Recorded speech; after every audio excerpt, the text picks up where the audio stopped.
Sukkur district کے قریب روڑی کے قریب تھانہ پٹنی میں نوجوان رضا زنگی جو قتل ہو گیا پولیس کے ہاتھوں۔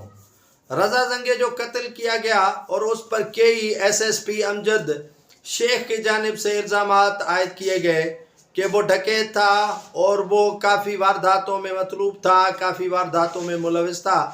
وہ عوامی حمایت حاصل کرنے کے لیے اس کی بہن زینب نے یہ ڈرامہ رچایا کہ وہ پولیس کے ہاتھوں گرفتار ہو گئی بھائی کے ساتھ، لیکن اسے گرفتار نہیں کیا گیا۔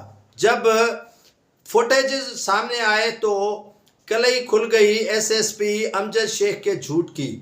یہ وہ SSPs ہیں جو اپنے آپ کو پتہ نہیں کتنا فرشتہ شخص سمجھتے ہیں۔ یہ حیدرآباد میں بھی انہوں نے بڑے لوگوں کے ساتھ کلور اور کھلواڑ کیا۔